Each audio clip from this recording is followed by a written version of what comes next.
বন্ধুর কাছে যাবো বলে জামা প্যান্ট পরে রেডি হচ্ছিলাম, নিচের দিকে তাকাতেই দেখি প্যান্টটাই ফাটা। আবার অন্য একটা প্যান্ট পরে বন্ধুর কাছে যাবো বলে বেরিয়ে পড়লাম, বাইরে গিয়েই দেখি গাঁড় ফাটা গরমে আমার গাঁটটা জ্বলে একদম পুড়া গন্ধ উঠছে। তারপর গাড়ি নিয়ে বন্ধুর কাছে যাচ্ছিলাম, রাস্তায় ঘুম পাচ্ছিল, ওইখানেই গাড়ির উপরে ঘুমিয়ে গেলাম। আচ্ছা।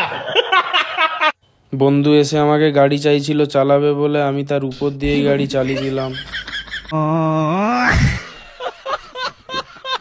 আমি আর বন্ধু চা খেতে যাচ্ছিলাম, রাস্তায় আমার হারিয়ে যাওয়া দুই ভাইকে দেখে জমির ভাগ দিতে হবে বলে ইগনোর করে বেরিয়ে যাচ্ছিলাম।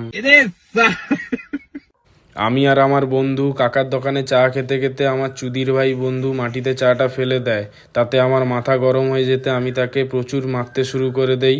তারপরেও না মন ভরতে আমি তাকে পোঁদে লাথি মেরে রাস্তায় বের করে দেই। তারপর বাড়িতে এসে কি করব কিছু খুঁজে পাচ্ছিলাম না, ঘুমিয়ে গেলাম।